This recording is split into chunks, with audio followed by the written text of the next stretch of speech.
Muy bien, mis hermanos. Vamos a leer entonces la primera carta de Pedro en el capítulo 1 del verso 13 al 25. Dice la palabra del Señor: Por tanto, ceñid los lomos de vuestro entendimiento, sed sobrios y esperad por completo en la gracia que se os traerá cuando Jesucristo sea manifestado. Como hijos obedientes, no os conforméis a los deseos que antes teníais estando en vuestra ignorancia, sino como aquel que os llamó es santo, sed también vosotros santos en toda vuestra manera de vivir. Porque escrito está: sed santos porque yo soy santo. Y si invocáis por Padre a aquel que sin acepción de personas juzga según la obra de cada uno, conducíos en temor todo el tiempo de vuestra peregrinación, sabiendo que fuisteis rescatados de vuestra vana manera de vivir, la cual recibisteis de vuestros padres, no con cosas corruptibles como oro o plata, sino con la sangre preciosa de Cristo, como de un cordero sin mancha y sin contaminación, ya destinado desde antes de la fundación del mundo, pero manifestado en los postreros tiempos por amor de vosotros, y mediante el cual creéis en Dios, quien lo resucitó de los muertos, y le ha dado gloria, para que vuestra fe y esperanza sean en Dios, habiendo purificado vuestras almas por la obediencia a la verdad, mediante el Espíritu, para el amor fraternal no fingido, amaos unos a otros entrañablemente de corazón puro, siendo renacidos no de simiente corruptible, sino de incorruptible por la palabra de Dios, que vive y permanece para siempre. Porque toda carne es como hierba, y toda la gloria del hombre como la flor de la hierba. La hierba se seca y la flor se cae, mas la palabra del Señor permanece para siempre. Y esta es la palabra que por el Evangelio os ha sido anunciada. Amén. Bien, mis hermanos. Pedro en esta parte, en esta porción que vamos a estar estudiando en esta tarde, brinda una serie de exhortaciones para sus oyentes. Y no podemos desconectar lo que el hermano Ricky estaba exponiendo la última vez que habló acerca de la carta de Pedro, los versos del 3 al 12. Y tampoco podemos desconectar lo que habíamos hablado a un inicio cuando expusimos los primeros 2 versículos de esta carta, donde hablábamos acerca del contexto, de quiénes eran estos individuos que estaban recibiendo esta carta. Y yo quiero en unos cuantos minutos, recordarles un poco que estos hermanos vivieron en el tiempo del emperador Nerón, un emperador que yo sé que muchos de ustedes saben que fue cruel, ¿verdad? Levantó una persecución terrible en contra de los creyentes del primer siglo. Y hablábamos acerca de cómo muchos de ellos pagaron con su propia vida, ¿verdad? El rendirse al señorío de Cristo, el confesar, el no retractarse de su fe, el no negar a su Señor. A muchos de ellos les costó la vida. Muchos de ellos leemos por documentos históricos o por el testimonio de algunos historiadores cómo algunos de ellos murieron en el circo romano, cómo las bestias los despedazaron, cómo otros fueron puestos, mis hermanos, en postes donde se les llenó su cuerpo de brea para poder iluminar en la noche, prenderle fuego por el simple capricho de un hombre despiadado como fue Nerón. Pero no fue la única ocasión. Más adelante vemos cómo la historia de estos primeros hermanos nuestros fue escrita con sangre, mis hermanos. Murieron a causa de permanecer firmes, confiados en Cristo, a causa de permanecer inamovibles en cuanto a su fe. Y estos creyentes a los que Pedro está escribiendo están viviendo en ese contexto, están siendo perseguidos, están dispersos seguramente a lo largo de todo Asia Menor, a lo largo del Imperio Romano, y están sufriendo. Algunos de ellos perdieron su patrimonio, algunos de ellos van a perder su vida, pero están sufriendo, están siendo acusados de difamaciones, están diciendo cosas que no son ciertas de ellos. Se han levantado muchos falsos testimonios en contra de los creyentes. Se dice cosas que no son verdad. Y seguramente muchos de ellos están siendo tentados a abandonar su fe, a retractarse. En ese contexto, Pedro les escribe esto. Y mis hermanos, como decía en los primeros 3, del verso 3 al 12, que compartía nuestro hermano Ricky, nosotros vemos una herencia incalculable que tienen los creyentes. Una salvación tan grande, mis hermanos. Les recuerda todo lo que Dios ha hecho por ellos. Todo lo que nosotros vemos en esos pasajes, mis hermanos, son indicativos. En la gramática, esos son cosas que se han hecho en favor de alguien. Y es lo primero que Pedro dice aquí, en este capítulo 1. ¿Cuántas cosas el Señor ha hecho por ustedes? Les escribe a estos creyentes. ¿Cuántas cosas? Les ha hecho renacer a una esperanza viva. Les ha dado una herencia incorruptible. Verso 4 estoy. Los ha guardado por el poder de Dios. Los está preservando mediante el poder de Dios por medio de la fe en Cristo. Verso 5. En el verso 6 les dice que el Señor les ha concedido tener una fe, confianza en Cristo, que aún sin poderlo ver, ellos le aman. Una fe sincera, una fe genuina que ha sido dada por Dios para ellos. En el verso 9, en el verso 10 les dice que esta gran salvación fue profetizada, que los profetas indagaron y escribieron todas esas cosas para sus beneficios. Tienen la palabra del Señor, tienen el testimonio de los profetas que escribieron todas esas cosas. El Señor ha sido bueno, les ha elegido desde antes de la fundación del mundo. Verso 2. Todo esto, mis hermanos, habla de una esperanza, de una salvación, de una herencia incalculable.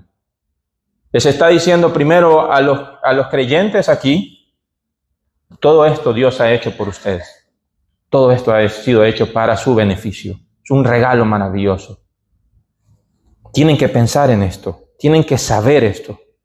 Mis hermanos, y la noticia es que todo esto es real, es verdadero para con nosotros también. Esto es cierto para aquellos que han confesado y han puesto su confianza únicamente en Cristo. Ahora ustedes han sido renacidos a una nueva esperanza, una esperanza viva. Son nuevas criaturas. Son nuevas criaturas. Han nacido de nuevo, han sido regenerados por el poder del Espíritu Santo. Ya no son lo que antes eran. Todas estas cosas son ciertas, mis hermanos. Creemos en Cristo. Se nos ha dado una fe sincera. No ha sido producto de nosotros, ha sido un regalo del Señor.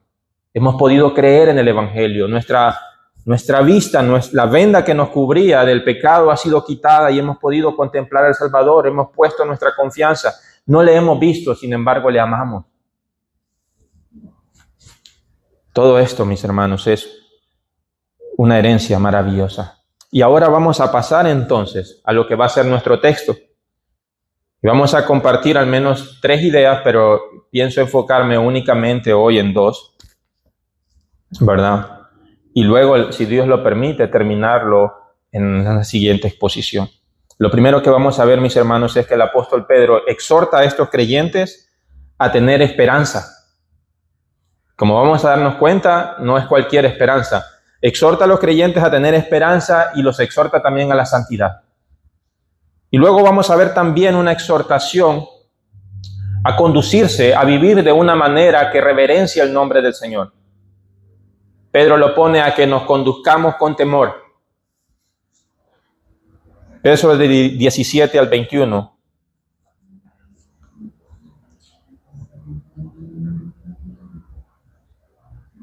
Y finalmente vamos a ver cómo se nos exhorta, mis hermanos, como Pedro exhorta también a los creyentes a tener un amor fraternal para con sus hermanos, amarnos unos a otros. Así que nos vamos a enfocar en esas primeras 2 exhortaciones, o 3, como usted lo quiera ver. Yo he puesto 2. Y si quiere ponerle un tema a este sermón, yo lo he titulado Viviendo como hijos de Dios. Así que lo primero que vamos a ver es la exhortación que Pedro hace a estos creyentes a la luz de todo esto que hemos visto en los versículos anteriores, de tener una esperanza y santidad. Ahora miremos lo que tiene que decir en cuanto a la esperanza. En el verso 13 dice, por tanto, ceñid, si usted tiene la Reina Valera de 1960, dice ahí, ceñid los lomos de vuestro entendimiento, sed sobrios, y esperad por completo en la gracia que se os traerá cuando Jesucristo sea manifestado. Normalmente yo uso la Biblia de las Américas, pero la verdad es que la Reina Valera en este versículo es más literal. Por eso lo he leído así.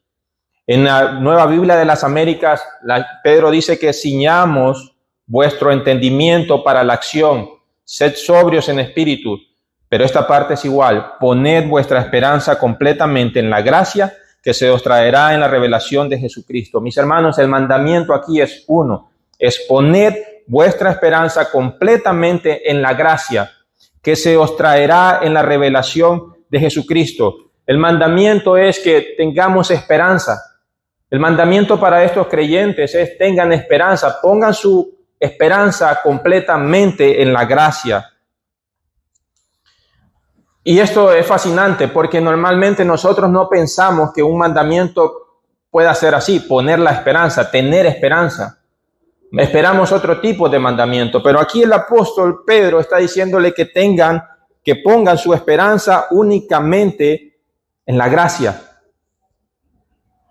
Para algunos de mis hermanos, esperanza es un estado de ánimo optimista, como quien espera que llueva. No se sabe si va a llover o si lo hará, pero la esperanza de la que habla aquí la Escritura es una que tiene como significado esperar con ansias. Es una actitud, es de aguardar. Es una esperanza que es segura y podemos confiar en eso. No es algo ambiguo, no es algo subjetivo, es algo en lo que es firme. Tenemos una esperanza, esperamos con ansia, pero ¿en qué o sobre qué debemos poner nuestra esperanza? Dice Pedro acá. Bueno, Pedro los exhorta a que pongan su esperanza en la gracia. Y esa gracia, mis hermanos, puede traducirse también, o podríamos decir que es equivalente a herencia y salvación. Esa gracia es una herencia y es una salvación. Y como les decía, no podemos desligarlo de los primeros versículos. Todo eso de lo que hemos venido hablando es esa gracia que nos ha sido dada. Es salvación y es una herencia incalculable. Y Pedro dice que sobre esa gracia debemos poner completamente nuestra esperanza. Pero también nos dice que esa esperanza será revelada en el día de Jesucristo. Cuando sea revelado, cuando esa gracia que se nos traerá en la revelación de Jesucristo. Pero eso exhorta a los creyentes entonces a que anhelen ansiosamente, a que esperen eso, esa gracia, esa salvación que va a ser completada, que va a ser revelada con la segunda venida de nuestro Señor Jesucristo. En eso tienen que poner ellos toda su esperanza. ¿Por qué? Los inconversos no tienen esta esperanza. Los inconversos, algunos ni siquiera tienen ninguna esperanza. Y por eso aquellos que no tienen esperanza no pueden vivir. No pueden vivir. El ser humano puede vivir sin varias cosas por cierto periodo de tiempo. Te puede vivir sin comer por un periodo de tiempo, sin beber agua, sin respirar aire. Pero el ser humano no puede vivir sin esperanza. Pero los inconversos no tienen este tipo de esperanza. Los no creyentes tienen esperanza en alguna otra cosa, pero no tienen esta esperanza. Los no creyentes pueden esperar o tener su esperanza en el gobierno, o pueden tener esperanza en alguna otra cosa, o pueden tener esperanza en sus riquezas, o en su trabajo, o en sus hijos, o los hijos pueden tener su esperanza en sus padres. Pueden tener esperanza en sus propias habilidades, pensando que van a lograr algo por su propio esfuerzo, pensando que son inteligentes y tienen la esperanza en eso. O esperan en cualquier otro ídolo, o esperan en cualquier otra filosofía, creyendo que el hombre puede hacer algunas cosas en favor nuestro. En algo esperan para tratar de apaciguar sus conciencias y seguir caminando. Pero Pedro le dice a los creyentes que su esperanza, que la esperanza de ellos debe ser puesta únicamente en esa salvación, en la gracia que Dios les ha dado, en todas esas riquezas maravillosas que ahora tienen. Y aguarden en ello. Y aunque mis hermanos, ahora mismo, como fue cierto para ellos, hoy mismo, para nosotros esa salvación la recibimos por fe. Amamos a Cristo aunque no lo hemos visto. Esperamos su revelación, esperamos su venida por la fe. El mundo nos ve y ellos no entienden. Ellos no pueden comprender. ¿Por qué esperamos algo así? Porque lo hacemos por fe. Pero Pedro dice que cuando sea revelado, en el día de la revelación de Cristo, y la palabra ahí es Apocalipsis, la misma palabra que tenemos para el último libro de la Biblia, cuando sea revelado quién es el Salvador, cuando sea revelada su majestad y su gloria, ¿sabe qué? Dice Pedro, ustedes estarán allí, ustedes compartirán, ustedes tendrán esa gloria también, como hijos amados, como siervos del Señor, como esclavos del Rey de toda la tierra. Hoy se puede decir que los creyentes no parece que son lo que en realidad son. Los creyentes caminan y no es gran cosa para el mundo. Son despreciados, a veces ridiculizados por una fe en el Hijo de Dios. Pero un día se va a manifestar, un día será revelado. Y Pedro le dice a estos creyentes, ¿saben qué? Su confianza, su esperanza debe estar puesta en esa gracia, en esa salvación, en esa herencia, que aunque ahora no lo pueda ver el mundo, aunque ahora ustedes sean extraños, un día será revelado. Y dice, el texto ahí dice que esta gracia que en el texto nuestro dice que se traerá, pero en realidad lo que debería traducir es como que se está trayendo, que está viniendo, que el día de la revelación de Jesucristo cada vez se está acercando. Cuando Pedro escribió esto, desde que Pedro escribió esta carta, han pasado 2000 años aproximadamente. Nosotros hoy podemos decir que todavía estamos más cerca. El día del Señor, el día que todo ojo vea al Señor resucitado, que vean su gloria, que se postren del único grande verdaderamente, está cada vez más cerca. La esperanza de los creyentes, mis hermanos, debería estar puesta en esa gracia, en esa gran salvación que Cristo nos ha dado. Pero ¿cómo debemos hacer esto?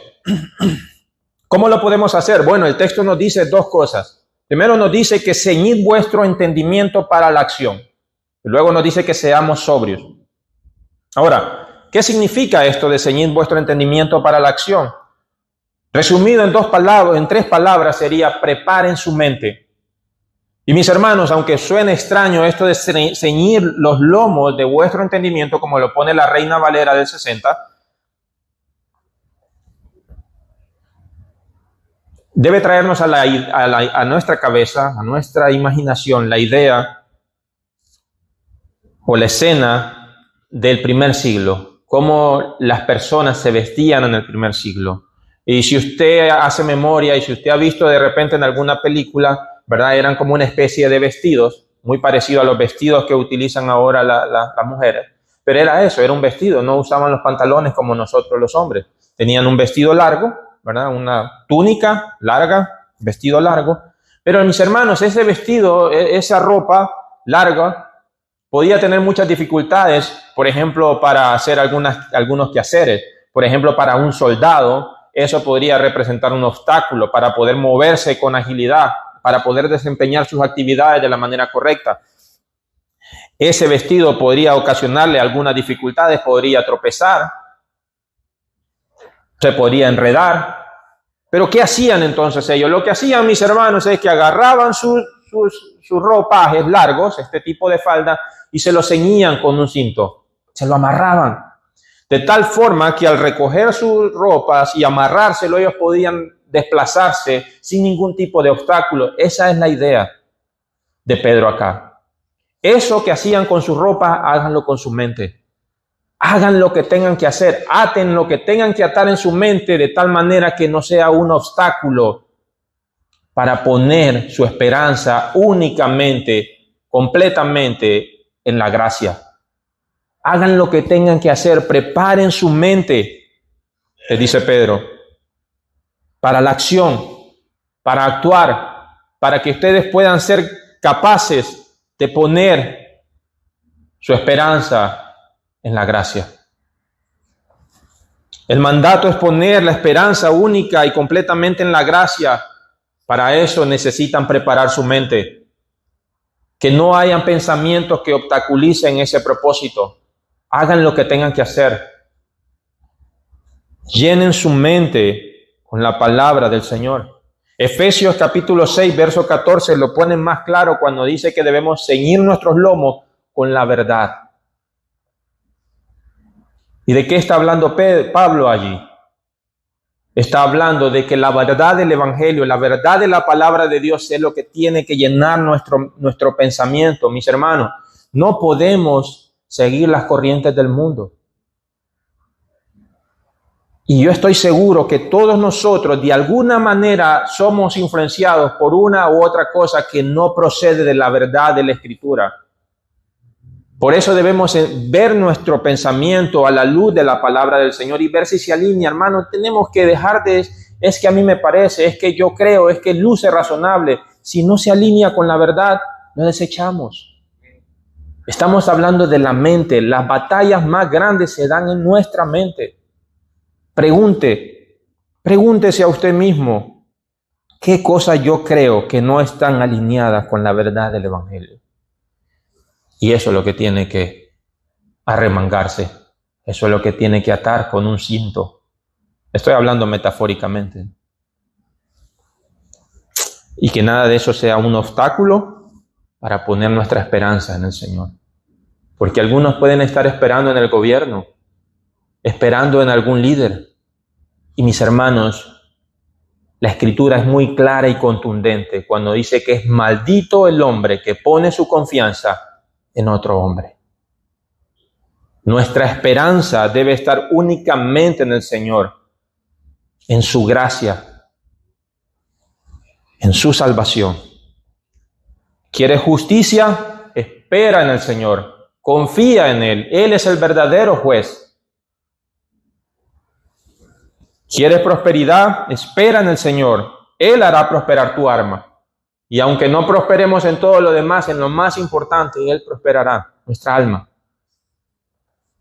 ¿Queremos descanso? Esperemos en Él. Pero no permitamos que absolutamente nada de filosofías extrañas ni de pensamiento de hombre entren a nuestra mente.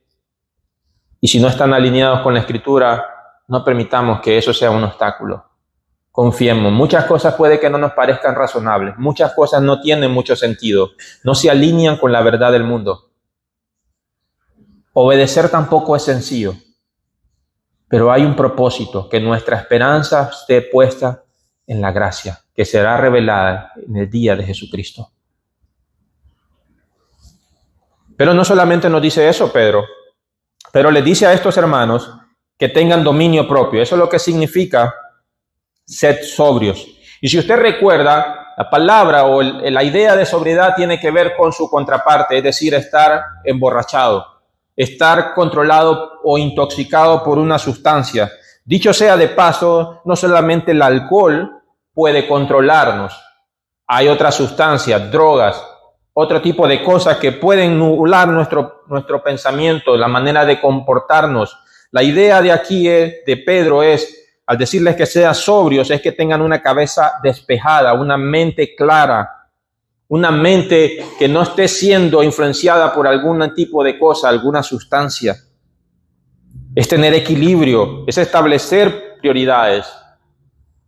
No debemos permitir que absolutamente nada nuble nuestro pensamiento, nuestra mente, con el fin de que nuestra esperanza esté únicamente en la gracia. No son los medicamentos, no son las sustancias, no es la idea de escapar de la realidad. Estos hermanos están sufriendo de verdad. Estos creyentes a los que Pedro le está escribiendo no están jugando. Su vida está en riesgo por su fe. Y no es huir la solución. Oh, estoy terriblemente angustiado, estoy deprimido, estoy triste. Pedro, ¿será que puedo emborracharme? Pedro, ¿será que puedo calmarme con algo? La respuesta del apóstol es no. No es huyendo, no es siendo influenciado por alguna sustancia. No, es teniendo tu mente clara, despejada, teniendo dominio propio sobreponiéndote aún a tu propia carne, pero pon tu esperanza únicamente en la gracia, completamente en la gracia. Recuerda, tu vista tiene que estar puesta en la revelación, en el día que Jesucristo sea manifestado, y todos lo verán, porque allí cada creyente estará.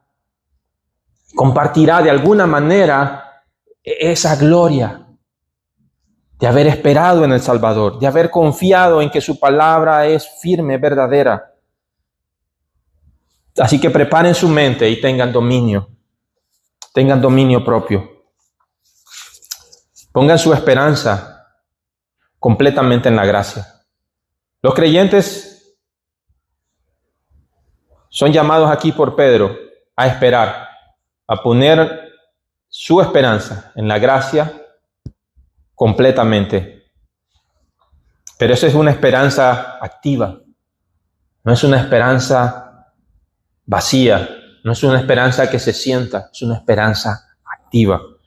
Lo sabemos por lo siguiente que va a decirles. Pero les dice que si ustedes están esperando, que si ustedes ponen su esperanza en la gracia que se está trayendo o que se traerá cuando Cristo sea manifestado, si ustedes están haciendo eso, entonces, verso 14, como hijos obedientes, no os conforméis a los deseos que antes teníais en vuestra ignorancia. Y vemos cómo aquí se nos llama, que hay una advertencia de parte del apóstol Pedro a estos creyentes, como hijos obedientes. Estos creyentes no debían vivir, como lo hacían anteriormente. Y la idea aquí es que los inconversos viven como viven porque son ignorantes. Ignorantes de la realidad del Evangelio, ignorantes de su condición y su naturaleza, ignorantes acerca de las cosas de Dios. Pero los creyentes no son ignorantes. Estos creyentes a los que Pedro les escribe no ignoran ya. Les ha dicho de antemano, y lo leíamos hace un momento, todas las bendiciones, todas las cosas que Dios ha hecho por ellos. Su elección, su salvación, su preservación, su santificación y su futura glorificación ha sido un regalo del Señor, obras que Él ha hecho para con nosotros. Los creyentes no saben esto y viven como viven por su ignorancia. Por lo tanto, Pedro les dice, ya no vivan de esa manera. Vivan de manera diferente, sean obedientes. Si ustedes invocan a Dios como Padre, sean hijos obedientes. Mis hermanos, es cierto que es difícil obedecer. Es difícil obedecer. Es una realidad. Hay algo en nuestra naturaleza, mis hermanos, y lo sabemos por la Escritura, que es el pecado. Pero nos preguntamos, ¿por qué cuesta tanto? Pero es una lucha.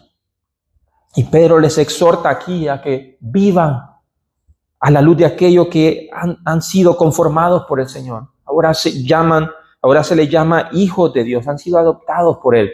Vivan como hijos obedientes.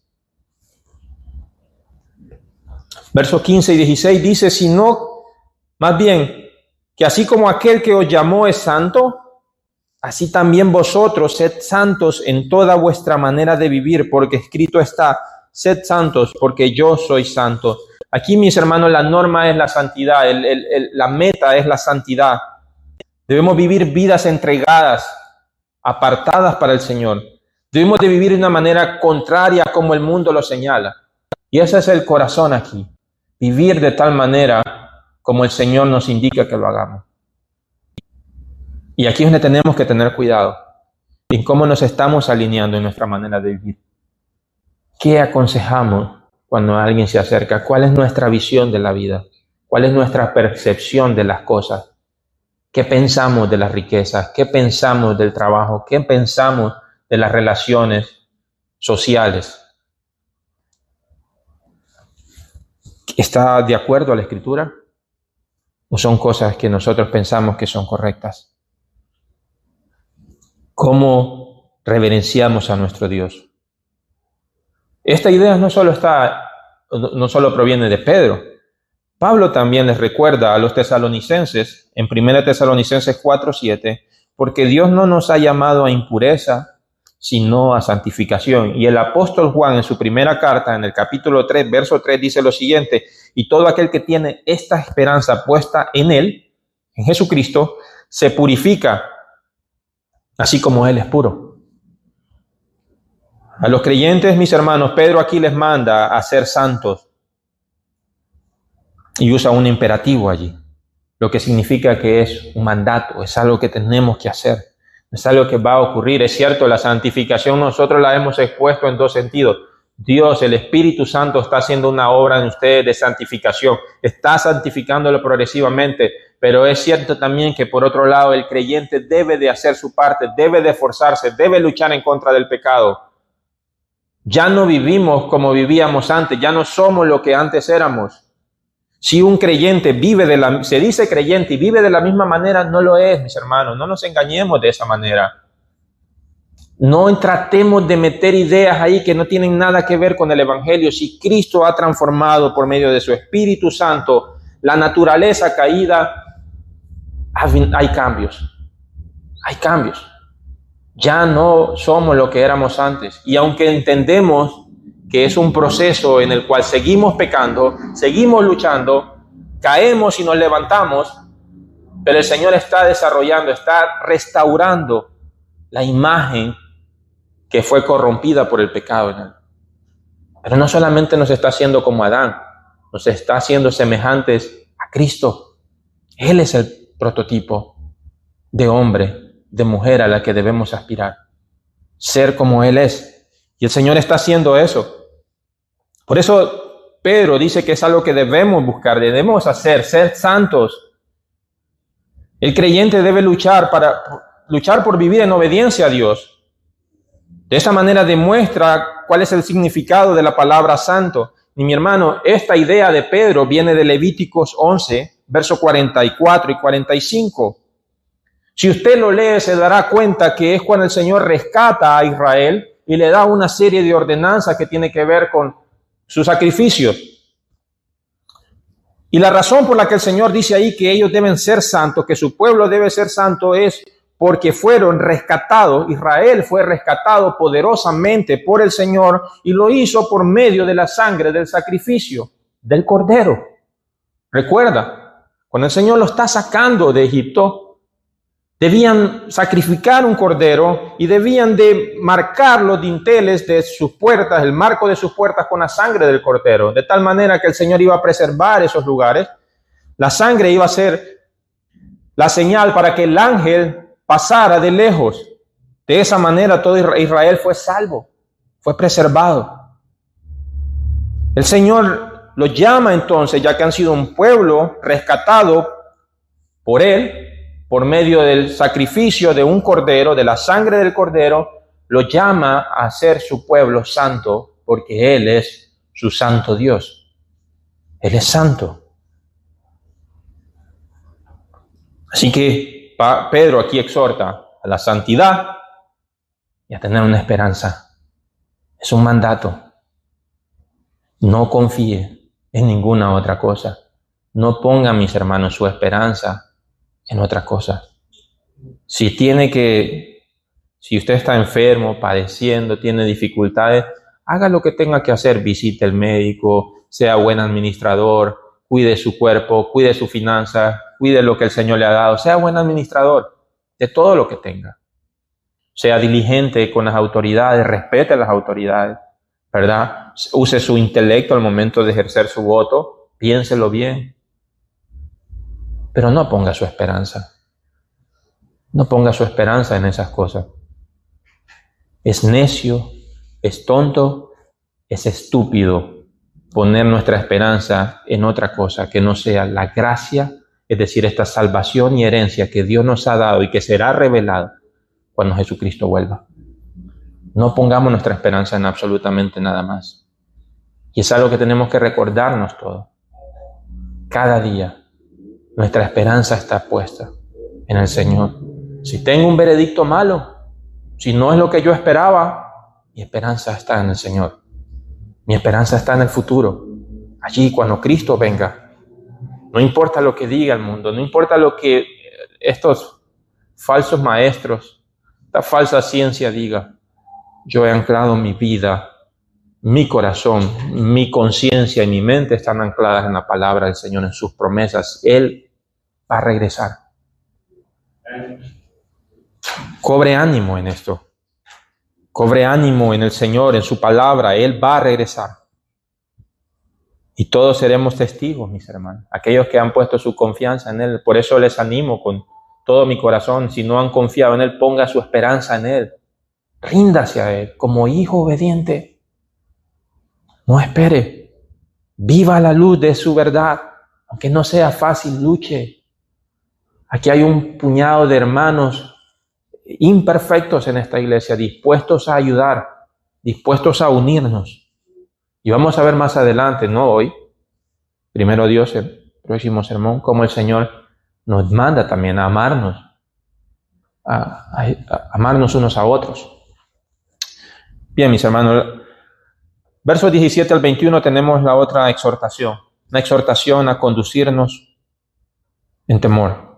No, Pedro dice aquí, y si invocáis como Padre aquel que imparcialmente juzga según la obra de cada uno, conducíos en temor durante el tiempo de vuestra peregrinación, sabiendo que no fuisteis redimidos de vuestra vana manera de vivir, heredada de vuestros padres con cosas perecederas como oro y plata, sino con sangre preciosa, como de un cordero sin tacha y sin mancha, la sangre de Jesucristo. Porque Él estaba preparado desde antes de la fundación del mundo, pero se ha manifestado en estos últimos tiempos por amor a vosotros, que por medio de Él sois creyentes en Dios, que Él le resucitó de entre los muertos y le dio gloria, de manera que vuestra fe y esperanza sean en Dios. Pedro espera que sus receptores se acerquen a Dios como se acerca un hijo a su padre. Los creyentes oran como Jesús les enseña en Mateo 6:9. Padre nuestro que estás en los cielos, santificado sea tu nombre. Pablo dice lo siguiente a los Gálatas en el capítulo 4 y 6, y porque sois hijos, Dios ha enviado el Espíritu de su Hijo a nuestros corazones, clamando, Abba, Padre. Mis hermanos, debemos conducirnos con temor. Estos creyentes debían conducirse con temor. La idea aquí es tener reverencia delante del Señor. Pero Pedro comienza diciendo acá que así como invocan como Padre, y la idea es que nos acercamos a Dios como nuestro Padre, con confianza, esperando lo mejor de Él, pero nos acercamos con reverencia.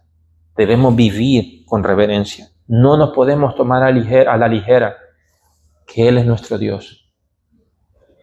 A veces hay una confusión en los términos. El otro día leía también como a veces tenemos una especie de confianza que no es sana, pecaminosa, porque el hecho de que Cristo nos llama a sus amigos, a sus discípulos, pareciera como que es nuestro compinche o algo así, ¿verdad? Olvidando que somos esclavos y que Él es nuestro Señor, que Él es el Rey, nosotros sus súbditos, y que sí, Él nos ha revelado a través de su evangelio, a través de su palabra, quién Él es. Por eso nos llama amigos.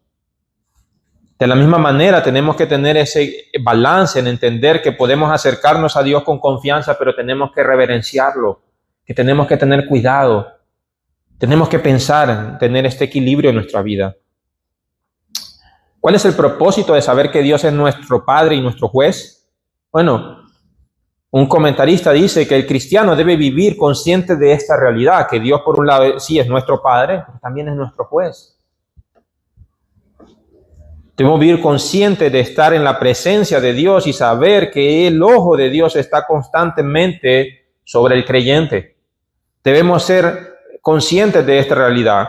Los creyentes, de acuerdo a Pedro, debían vivir de una manera digna de aquel a quien invocan como Padre. Esto es, con un estilo de vida, de reverencia, brindando honor a su santo nombre. Él es nuestro Padre, pero también es nuestro juez. Pedro espera que los creyentes entiendan esta relación.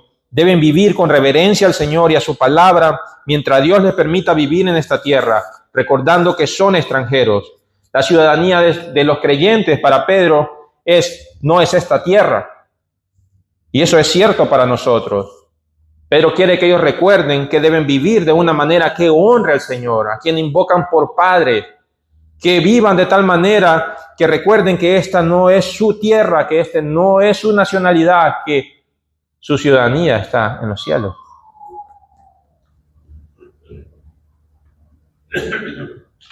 Pero también Pedro les va a decir que deben conocer no solo esta realidad, sino también el precio de su libertad.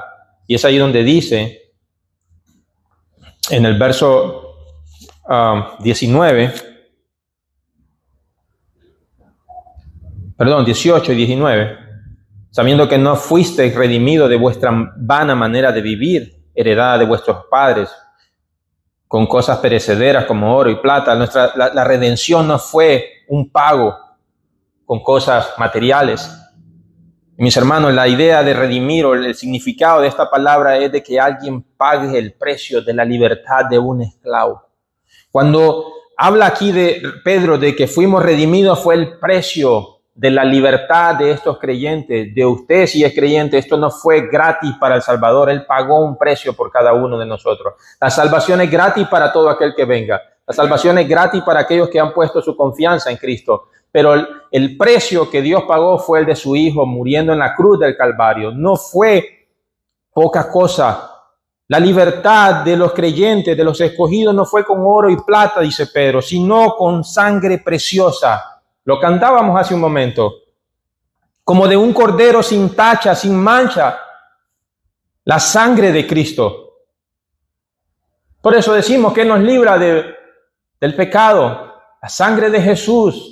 La sangre de Jesús. ¿Y qué nos da un nuevo corazón?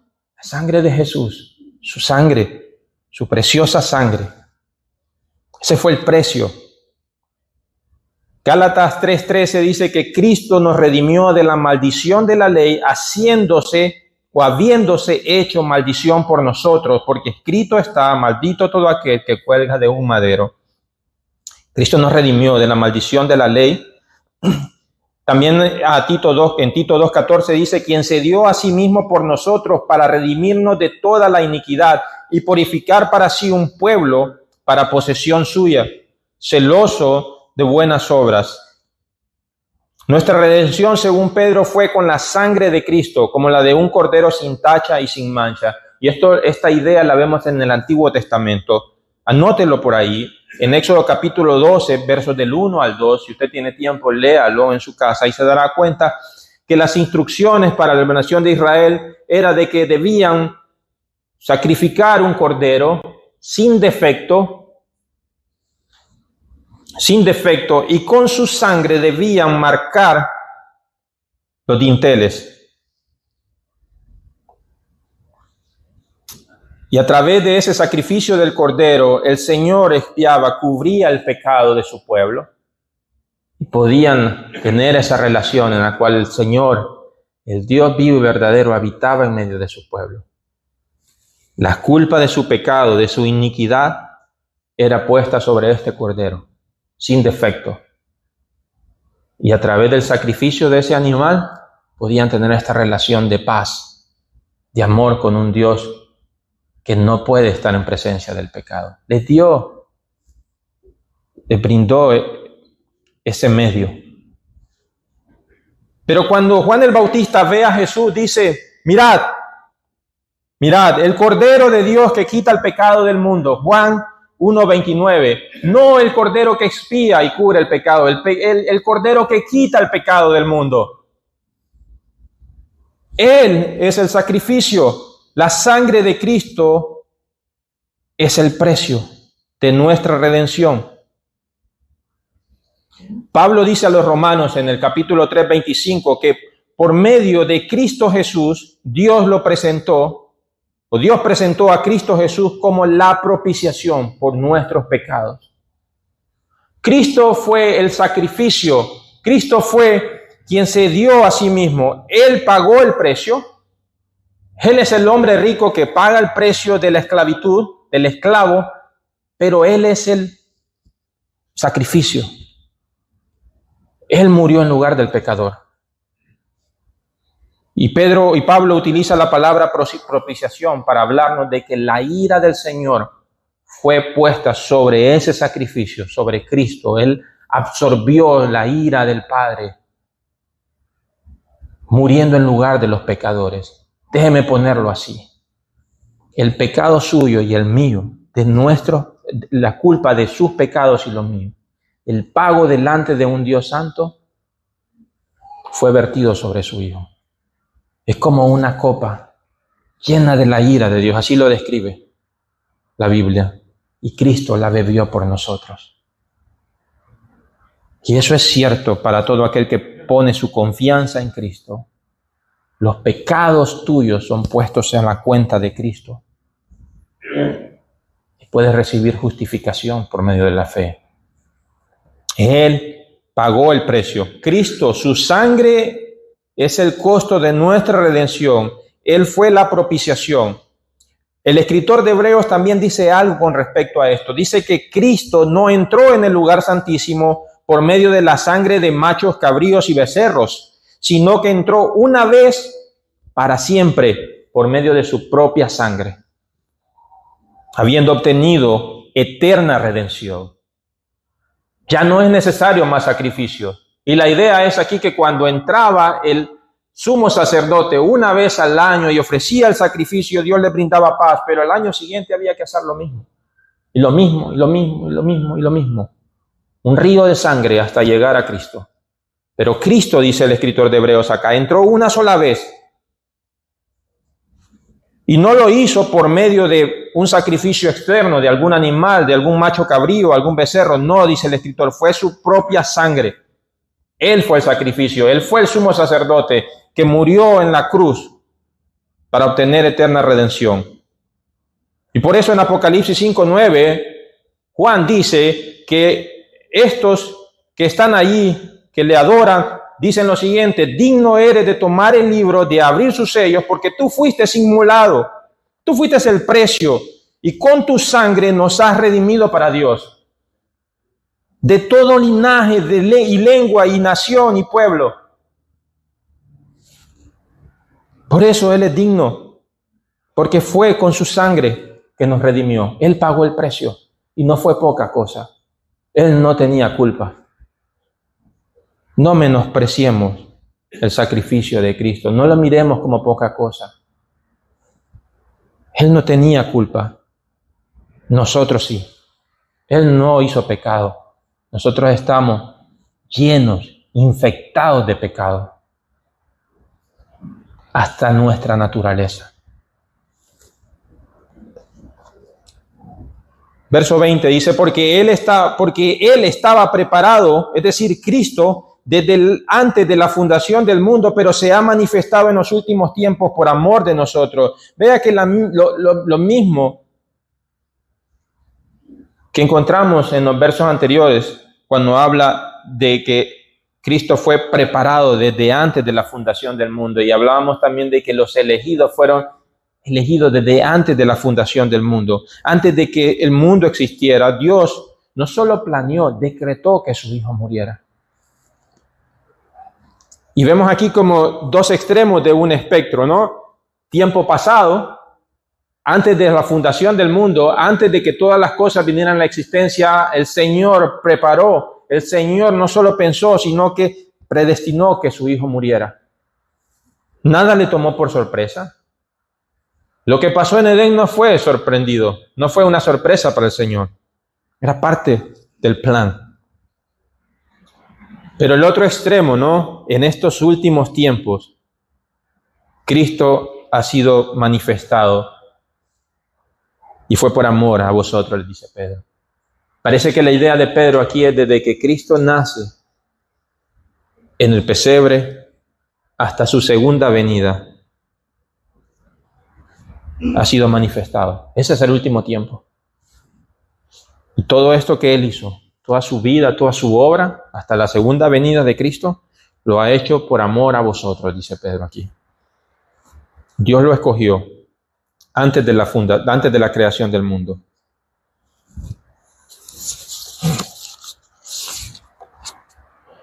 Verso 21, y ya estoy terminando. Que por medio de Él sois creyentes en Dios, que le resucitó de entre los muertos, le dio gloria.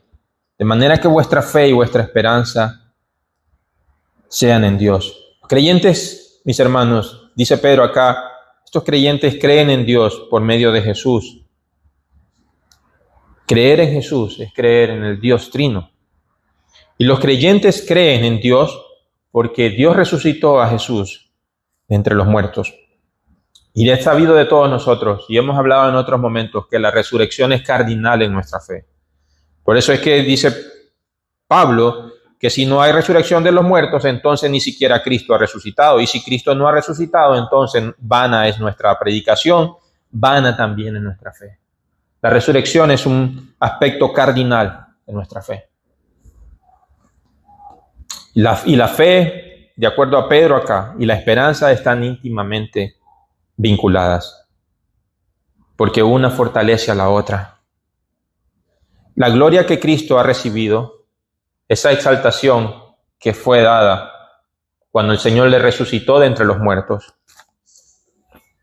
también es nuestra gloria, mis hermanos, cuando nosotros también resucitemos. El mismo poder que levantó a Cristo de entre los muertos, levantará a sus escogidos. Esa es parte de nuestra esperanza. La resurrección entre los muertos, la glorificación de nuestro cuerpo. Esa es la esperanza que sostiene nuestra fe en el Dios Trino. Que el día de Jesucristo, cuando sean pronunciados nuestros nombres, la muerte no podrá contenernos. Porque aquel que venció a la muerte ha dado la orden y cada uno de sus escogidos se levantará de entre los muertos. Esa es la esperanza. Nuestra gloria está escondida, nuestra esperanza está escondida en Cristo. No la ven, el mundo no la conoce, no la puede entender, es fantasía para ellos, pero para nosotros es el todo de nuestra existencia. Nos movemos y vivimos y anclamos nuestra vida en esa esperanza gloriosa. Déjenme hacerles un par de preguntas a la luz de lo que hemos visto, mis hermanos. Hemos visto que debemos poner nuestra confianza o nuestra esperanza completamente en esta gracia. Y hemos hablado de esta gracia, de esta herencia, de esta salvación que será revelada o será manifestada en el día de Cristo, cuando Él regrese en su segunda venida.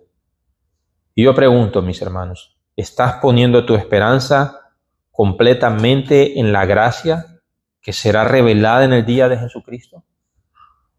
¿O tu esperanza está en otra cosa?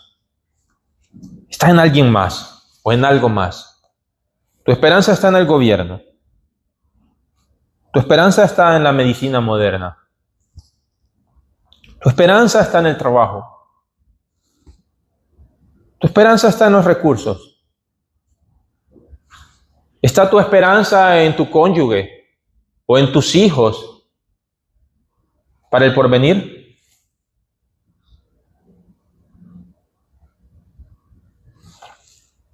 Porque si nosotros hemos puesto nuestra esperanza en cualquiera de estas cosas, y pueden ser muchas otras cosas más, en la ciencia moderna, en que vamos a ir a Marte, yo no sé. Pero si hemos puesto nuestra esperanza en cosas como esas, yo no soy profeta como los profetas del Antiguo Testamento, pero déjeme decirle esto. Va a ser terriblemente decepcionado. ¿O no es cierto que más de alguno de nosotros alguna vez confió en que el gobierno iba a resolver la situación de nuestros países? Y no es cierto que fue una vergüenza y una decepción total. Aún en el mejor de los casos. O en un ser amado, o en un cónyuge, o en algunos de nuestros recursos, que hoy puede ser que tengamos y mañana no tengamos, o en nuestra salud, o en nuestra inteligencia. ¿En qué estás poniendo tu confianza? ¿En qué está puesta tu esperanza? ¿Estás reverenciando al Señor? ¿Reverencias al Señor por medio de su palabra? Y entonces la pregunta aquí es, ¿de verdad nuestra mente está siendo saturada por su palabra?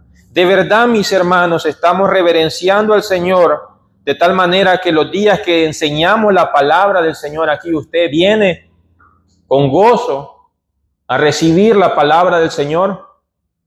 ¿Reverencia al Señor cuando se expone la palabra de Dios en este púlpito? ¿Que lucha por no quedarse dormido? ¿Es esa la clase de reverencia que estamos teniendo? ¿Reverenciamos al Señor cuando nos preparamos el día anterior para venir con ánimo, con energía al día de Jehová? ¿Estamos luchando con pensamientos en nuestra mente de tal manera que nada sea un obstáculo para poner nuestra esperanza en el Señor? ¿O estamos entretenidos con otras cosas?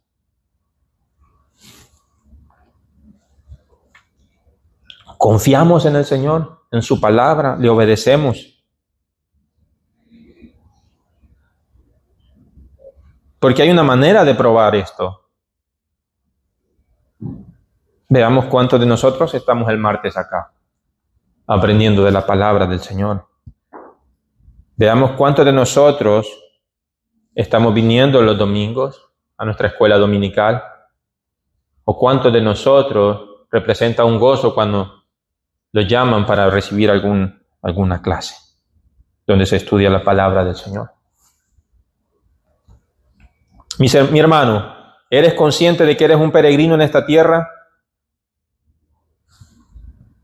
¿O de verdad estamos amando esta tierra más que el Señor? Porque eso es lo que somos, peregrinos. ¿Estás enamorado de este mundo? ¿Que no tienes tiempo para los asuntos del Señor? Porque hay una diferencia entre ser diligente y en estar obsesionados, afanados por las cosas de este mundo, por trabajo, por recursos, por casa, por carro, por dinero, de tal manera que nos olvidamos del Señor. O estamos haciendo tesoros arriba. ¿Qué está ocupando nuestro tiempo?